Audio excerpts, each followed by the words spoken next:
Okay, no problem. All right. Hey, Todd, how are you? Can you hear me?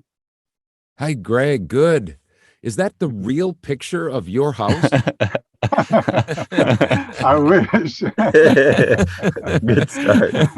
Well, It when just I first came on, I thought this is gonna be in our face. I mean, Yeah. he lives in Florida. He's in our face here. Oh, yeah, that's a as beautiful hot as it picture. is here, I tell you, I feel like, I wish it was. I can just turn around and just jump into the ocean because it is just unbelievably hot outside here. Is I it? mean, Yeah. the humidity is more than what is normal. It's just so humid here. Everybody's Yeah. staying inside and enjoying the air conditioning. Yeah. And you live again where in Florida? In Tampa. Tampa. Yeah, Mhm. I think this is our third time you and I talking together. Of course, Hudson joining us now. The first time was when you joined VO Marketing Pro, and then Mhm. maybe a couple 3 weeks ago, you and I got together and talked. And Exactly. I'd like to kind of get caught up and let the people know what you've been doing Sure. and what your plans are and stuff like that. But it's a real pleasure and privilege to talk to you each time. But one of the things that I noticed in the little sheet that we have our interviewees fill out was that you grew up in Michigan. Is that true? That's correct. I grew up in Flint, Michigan, and born and raised there, and moved to Florida in '98. So I've been here for 25 years almost, or I guess that is, was that 24 years? And what brought me here was actually I worked in television, and I was a reporter. And what brought me here was a brand new startup um, TV station called Bay News 9. And I was introduced to it from, there was a reporter, I worked at an NBC affiliate in Flint, and one of the reporters that was there, he was a news reporter, and he was dating a producer at the NBC affiliate in Tampa. When that station got started, um, she got a job as an executive producer, and she came up to visit him, and we were working on a series piece together, and that's how I got to know her. And when the sports, the station introduced sports and everything, she remembered me and came down to interview. I actually interviewed in '97. I didn't get the job at the time. It was for an anchor position, and then they had a reporter producer position in like early '98, and that's what brought me here to Florida. I've been here since. I didn't know that. I guess I maybe remember that you were grew up in Michigan because my wife is from Michigan, Coldwater, down Oh, toward the okay. south part of the state, toward Indiana, toward Fort Wayne, Indiana. But Okay. I didn't know how you got to Florida, and that's interesting. How many years were you in television slash sports reporting? About a decade. So pretty much like early '90s until I got out of the business in 2005. So I was over a little over a decade. I was in the business, and it was interesting. Television is a totally different animal, I tell you. But it was. I met some of my best friends. We still keep in touch with one another. Majority of my Facebook friends are a lot of television friends. I went back to visit Michigan early June, and two of the people that I visited were when I worked at the station in Michigan. Hmm.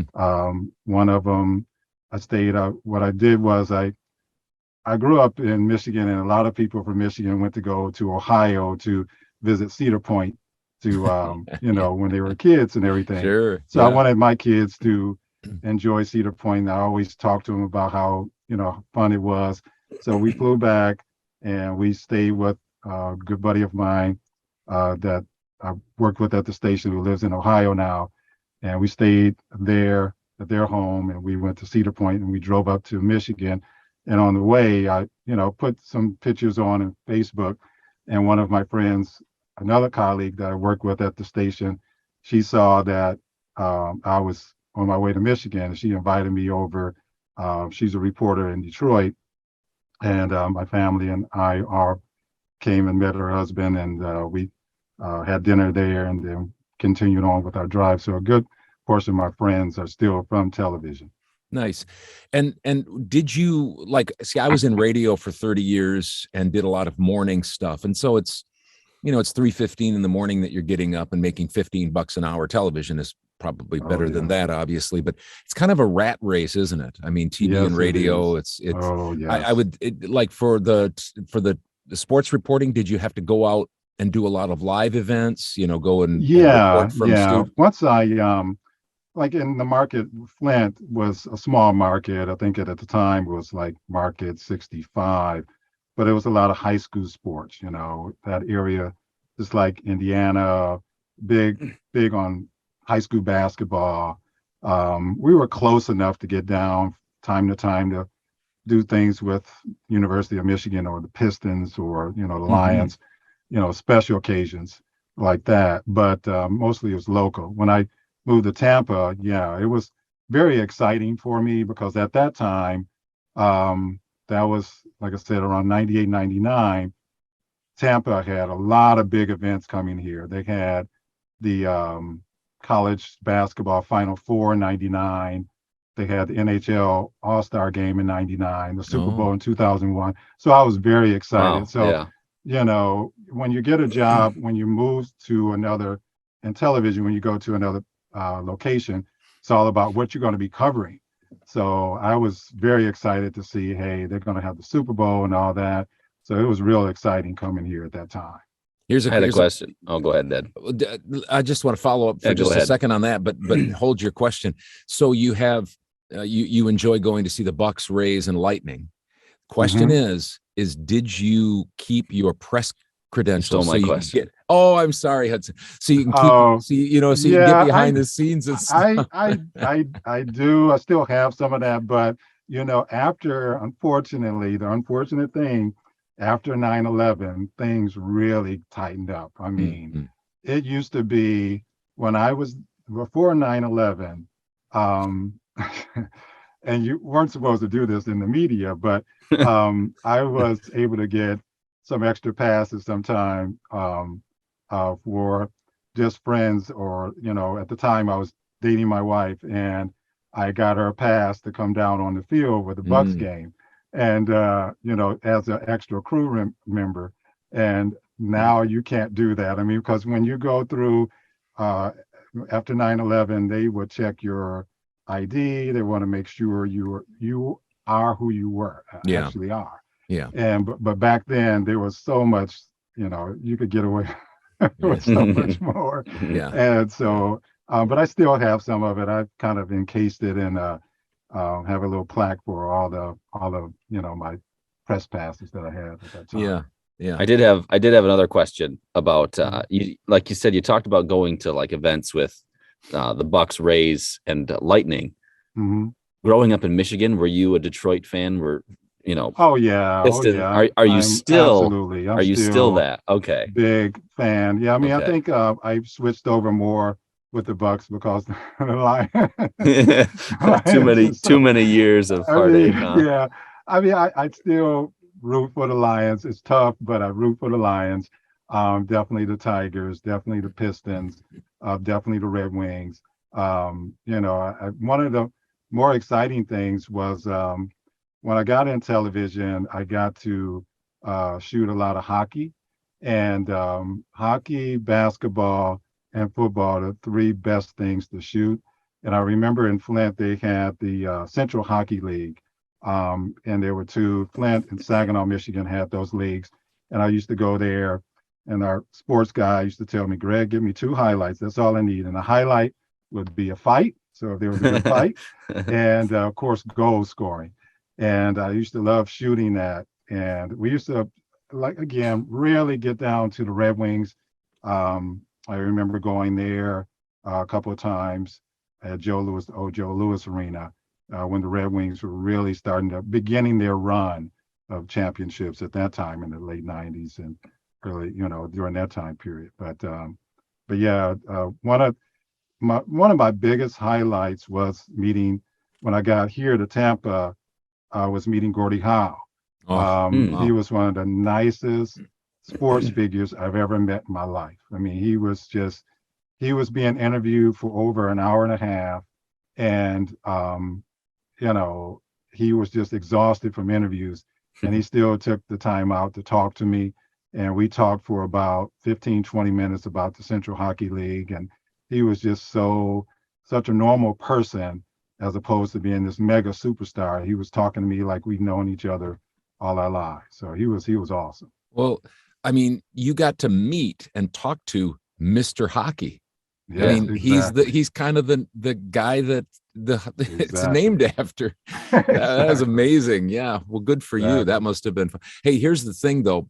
You think you've had problems with, the Lions and stuff. I lived there for 10 years and the Lions and such have been a little bit lovable losers.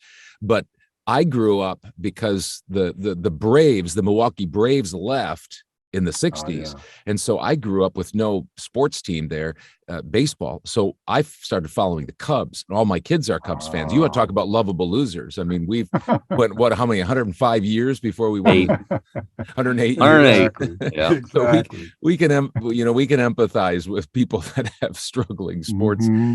So, Absolutely. I don't know if you had another question, Hudson. I've got a few more. Go ahead. No, I mean, other than I assume, your love for sports, did that come from you playing when you were younger and stuff like that? What sports did you play Yeah. growing up? Yeah, I played football, basketball, and was a pretty good baseball player. When I got into high school, I was mostly football, and that's what I played. And I went to college at Eastern Michigan, and we were pretty good at the time. Eastern was kind of terrible, and then they turned it around over the time period I was there. But yeah, that's what I played. I mean, my again, my city was big with football, but basketball was really huge in that part of the country. I mean, a lot of people from Flint went on to play in the NBA or, make it pretty big in Division I schools. So but Did some of that the was pretty much a deal. did some of the Fab Four, didn't somebody come from? No, what was after it was afterwards. Michigan State, their run in the late '90s, early 2000s, they had three players from Flint, Okay. and they won the NCAA in Wow. 2000. And that was one guy from my high school, Charlie Bell, Mateen Cleaves played at Flint Northern, Wow. played a little bit in the NBA. Charlie did as well, and Morris Peterson That's right. played a while Wow. in the NBA, and he was from Flint Northwestern. So yeah. Yeah, I mean, I remember living there. Flint was a big hotbed of great sports talent, especially basketball. Yeah, Hmm. yeah. Exactly. And did you get back to Flint? I mean, that's had some trouble, not to talk a lot about the Yeah, economics yeah. and stuff, but they, because of the car automotive stuff, are they doing a Hmm. little better, or is it still pretty It's depressed there? still, I mean, they still have a lot of work to do. I mean, it's a shame because, I knew the city from when it was thriving. Yeah. And like, for example, I was going back, showing my kids and everything, the city, and a lot of our high schools are closed. Mhm. So the only high school of the four major, what is considered class A schools, the big schools, because there was class A, B, C, D, things like that, depending on the population of the school. Um, my high school, which was Flint Southwestern, which merged with another school, they now call it Southwestern Academy. That's the only one that's open, whereas other rival schools are now closed. So it's just a shame to go back and see. I was showing them my wife and my kids, and they were all, saying, this looks nice. I mean, it just need to be open and kept, Yeah. Yeah. or grass mowed, and you see this nice school where there's a track around it and everything, and nothing's happening. Yeah. Mm. And there's just so many memories that I can bring up about, the sports there and that town that is just unbelievable, and it's just all gone. It's just a Mm. shame. I didn't know that. I did not know that all the Flint schools were closed down except for one. That's brand new Yeah, yeah, news to that me. one's closed. I mean, there's some that's open, but majority are The closed. the Like my major elementary ones. school is Mm, closed. mm. I took them by there. It's just, and you see some of the plants, like some of the plants that, um, I drove them by, and my wife was obviously see that this was a plant here. There was one of the GM plants. One of the Buicks, Flint was known as Buick City. I mean, they made a lot of Yeah. Buicks there. Hmm. And there was there's an expressway within the city, 475, where you get on that, and when you look to the left, Buick City used to be there. And it was just a massive amount of cars just in the lot, ready to be shipped out. Hmm. And now it's all gone. It's just a shame. So Yeah. yeah, it was just a shame to see that. Yeah. Greg, I'd like to spend, we wanted to keep you about a half an hour here and Sure. talk a little bit about your life and then your voiceover life and your Mhm. career here. Mhm. So I wanted to kind of move in that direction. But just before we do, give us a little information about your wife and two children. You've been married how long, and what's her name? And I've been married since 2002, and my wife's name is Ingrid, and she is. I always say I'm married to the United Nations because she is from Canada, okay. and but her parents grew up in Jamaica, and her dad is Chinese Jamaican, and I met her through a blind date, and from a colleague from the TV station in Tampa, and yeah, the friend that told me, I always tell this story. This story, it gets me in trouble from time to time because the person that wanted to get us together, I was asking what she looks like, and so she said that she's Jamaican Chinese, very pretty, and so we all met at Outback Steakhouse. The two of us met there, and I always said I got there to the restaurant first because I wanted to see what she looked like. If not, I was going to get up and leave. But I wouldn't have really done that. But when she got out of the car and I saw her, I was like, hey, I think I could stick around a little while because she was beautiful and blew me away. And so I've been married to her since 2002. We met in '99, and we have two kids, two girls. One is going to be a senior in high school this year, and we adopted a young child that's 10 years old. We adopted her at birth, so she's 10. Her name is Madison. My first daughter is named Maya. Well, I'm glad you told us that story. That's funny. And I wonder what your wife's side of the story is. If she was looking probably too.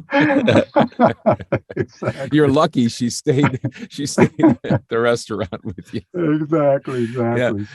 So tell us, Greg, about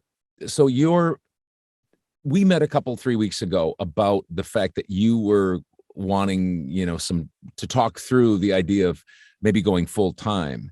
Voiceover. You've been doing voiceover for 5.5 years or so, part-time, working full-time. It seems like your career is on an upward trend. Tell us what give us a little bit of an update. What have you been thinking since you and I talked last time? Well, it's going well. I mean, I've booked 5 jobs or 6 jobs since being kind of on a break here from work. And I've made right now this year as much as I made last year. So I matched that. And, I talked to you about this time that I want to hopefully maybe double that figure if I, continue on to the end of the year. So each year since 2020, 2021, I kind of doubled my salary with voiceover. So I just feel like, hey, what it would look like if I was doing this full time. And so I'm just kind of thinking, if I'm putting more effort into it, would that figure leap 2 times or 3 times what I've made? So I, feel very optimistic about it.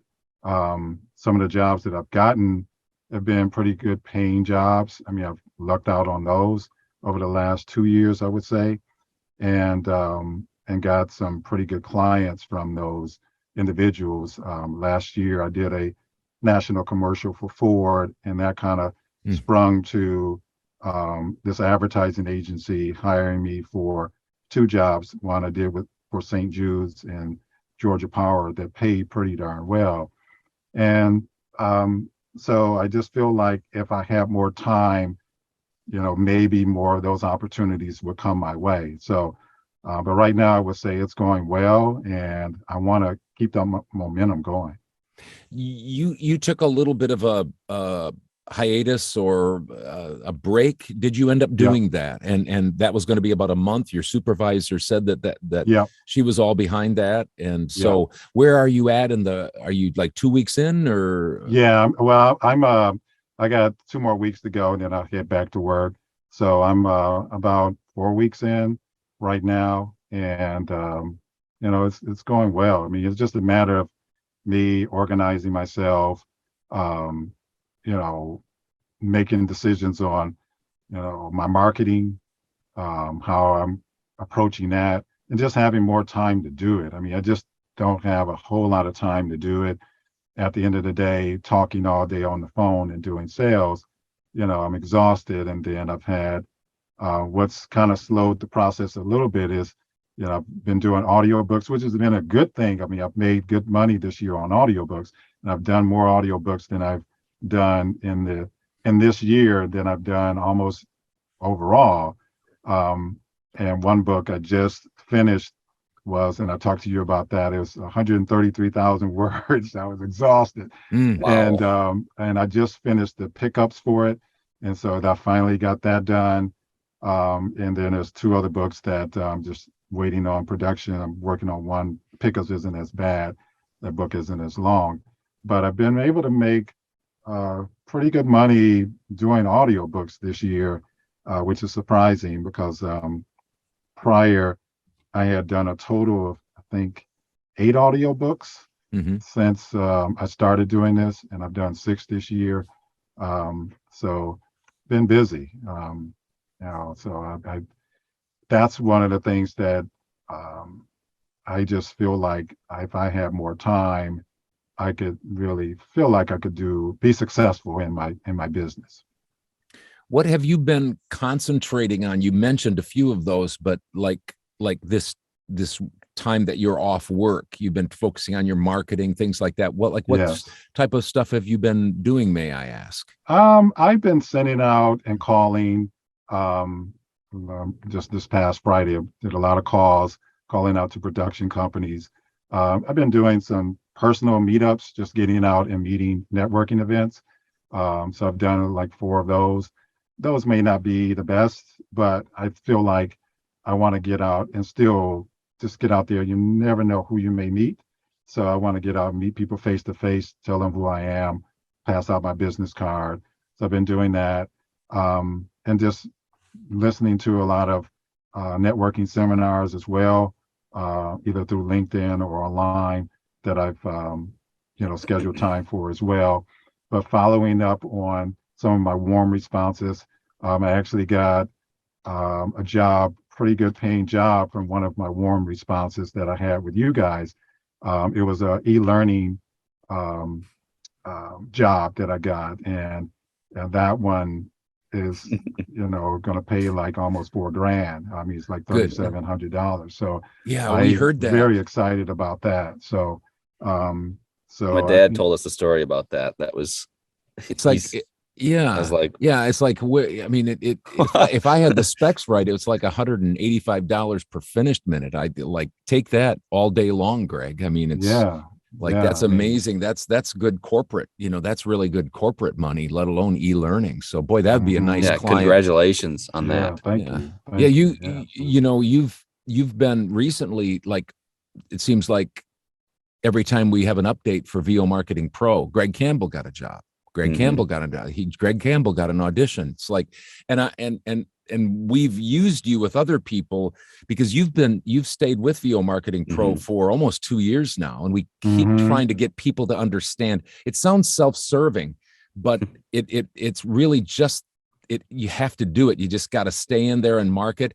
And it's like going out there and giving your business card. You never know where that's going to land. You never know whether there's going to be a referral. You never know where they're going to put you in a folder and say, hey, we're waiting for that project and we're going to get back with Greg Campbell. And that's what seems to be happening with you now. You're getting some traction. Yeah. And one of the jobs that I was telling Joe about is that I got was from an email from February of 2021.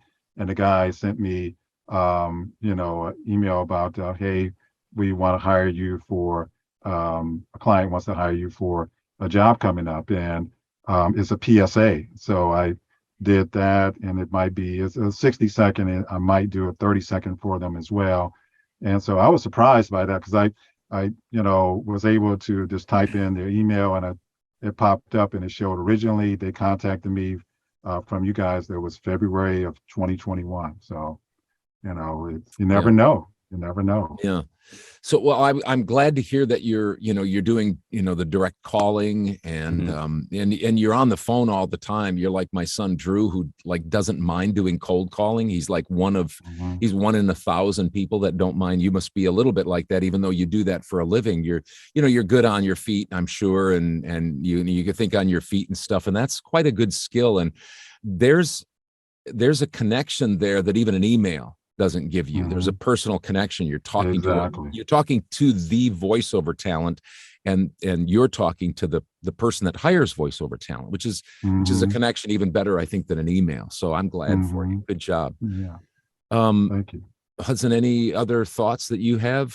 I have a couple more questions, but I don't want to keep. No, I've just to drive that point home. Like Greg said, I've had times where I haven't even gotten a response from somebody that I've sent an email out for. And all of a sudden I'll get an email like, hey, we'd like to find out what a quote is for you. And it's like a year and a half later. Like it was some of the batch of my first emails. And like I said, they didn't respond to that first email back a year ago, but then they're responding to it now. It's like, oh, I just figured that was an email that was basically just thrown away. Well, now that comes a warm lead. And so that's just the point of just, even though maybe you're not getting warm replies at some times or even a response, that could still come back at some point. And so it's still out there. So that's just the optimism you have to say that, hey, maybe I got one warm response this month, but there's still those emails out there. Anyway, I just want to remind people of that. And Absolutely. Greg, just one other question, and we can, if you have some thoughts or anything like that, we can start kind of winding this down. But you mentioned that you're on voices.com, ACX, Pro Audio, Find. I'm not familiar with Find Away Voices and really Pro Audio. I'm familiar with Tainter Audiobooks and the others. Where you don't have to give away the secret here, but are Find Away Voices? Is that a audiobook?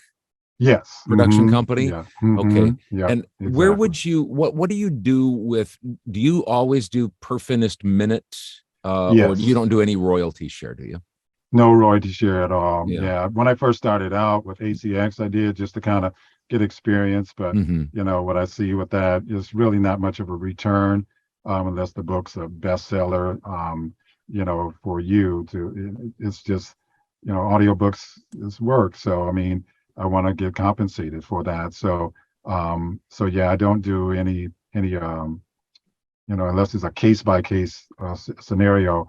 I normally try to get some sort of compensation for it. I mean, I had a good friend of mine from high school or grade school that wrote a book, and I just kind of gave him sort of a discount on one of his books, but I wanted to get some sort of compensation. I don't do royalty share anymore. I did 30 audiobooks early on in my career. I stopped doing those, but do you see yourself, as you get busier with commercial work, corporate work, things like that, do you see yourself slowly not doing audiobooks, or is it something that you have a passion for that you said, no, I'd like to do them? It's not just a financial, for me, it was a financial thing. I just said, you know what, I can make more money doing this than that. And it served its purpose, the first few years. But after that, it was more just a financial, logical, there wasn't a passion to do audiobooks, but some people really like it. Are you that type of a person? I think that I more lean towards, it's weird and I don't get those opportunities the most, but I think I do a better job on, I really like doing documentaries more than I do audiobooks. But I mean, I think it's something that I enjoy doing audiobooks because I like good writing, with anything. I think maybe that's just my background coming from news and sports, is that I know how important writing is. And so for me, when I get a script, certain words make me light up, and I'm ready to do this for you. And that's how I feel sometimes with a book. When I read a good script, I'm like, hey, I'll do this, absolutely. So for me, I don't think I'll put it away, even though, yes, if I have more opportunities in commercials and e-learning and things like that. But for me, it's always been that way. Even with commercials or with, certain script, when I get the script and I say, this is me, I know I can do this. I know I can be successful with this. So that's how I approach it. Well, Greg, it's a pleasure to know you and a privilege to get to talk with you. And we're really appreciative of, you being part of our group and being a good example of hanging in there. And I hope, wish you all the best of luck going forward. Keep us informed, especially, let me know what's happening with these next few days and such, as you're continuing to make decisions, or at least kind of plan things out and scope things out. Like to hear what's going on. Absolutely. I appreciate you guys bringing me on. Absolutely. It's been a lot of fun, and I thank you so much. Yeah. Thanks for taking the time. And Greg, we'll let you turn around now, take off your headphones, and run to the ocean there. Jump on in. Thanks so much, Greg. Take care. We'll talk to you soon. All right. Take care, guys. Okay. Bye-bye. Bye-bye.